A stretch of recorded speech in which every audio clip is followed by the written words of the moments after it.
In this video, I'll show you how to install Windows games on Linux using Steam's Proton layer. First, go to the App Store that came with your distro. In the search bar, type in Steam and download the program. Once downloaded, launch the Steam app.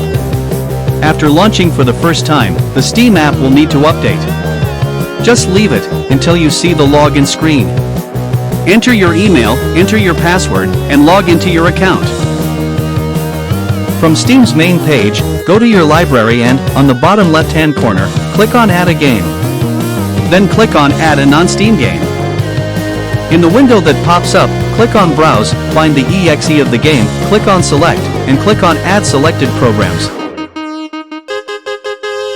You'll find the name of your program on the left-hand side.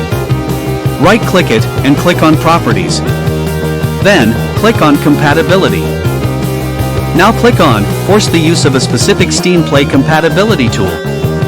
And make sure that you select the latest version of Proton.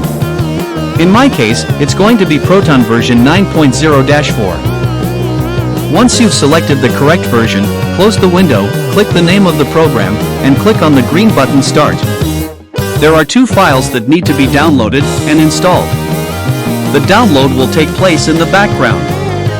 So just give it time and wait until it's finished. At this point, the installer screen of your game should pop up. Follow the installer. Once the installer is finished, you can jump to this time to finish the setup. If you see this pop up, it means you've installed Steam through a Flatpak, and you'll have to do some extra steps. From this screen, go to your home directory folder and show your hidden files. You can see your hidden files by pressing Ctrl-H at the same time or by clicking on View and Show Hidden Files. Scroll down and click on the .var folder. Click the App folder, click on Steam's folder, Data folder, Steam folder, and create a new folder. You can name the folder whatever you wish. In this new folder, you can move all the necessary install files of your video game. Going back to the Steam app, click on Browse, scroll down to the VAR folder, click it. Click Data, Steam, click on the folder you've created, and click on the Games folder. Click OK. Click OK once more. Now, the install should start. When installing a video game, I'd recommend that you install the game in the same folder that you have just created. That way, if you need to edit a file or install a mod, you'll know exactly where the video game directory is located. Once the game is installed, exit the window, and do not launch the game. Again, look at the bottom left-hand corner, click on Add a Game. Then click on Add a non-Steam game. If you did a normal, snap install of Steam, just locate the game and proceed with the install. If you installed a Flatpak version of Steam, you are going to have to do a little extra work. From this window, right-click on an empty space, and check the Show Hidden Files option. Or you can use a shortcut to see the hidden files by pressing the Ctrl and H keys simultaneously. Now, locate the game's exe file that you've just installed, click it, choose Select, and click Add Selected Programs. You can now remove the install link. Just right-click it, choose Manage, and click on Remove Non-Steam Game from Library. At this point, you can also delete the installed files of the game. Now, on the left-hand side, you'll see your game's exe file, right-click it, and click on Properties.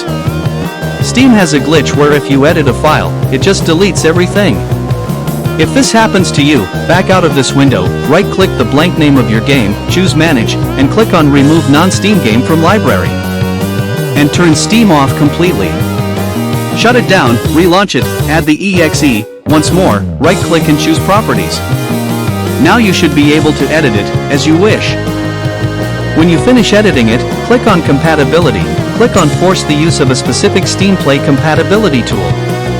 Click on the latest version of Proton, back out, click the game, and click the green play button.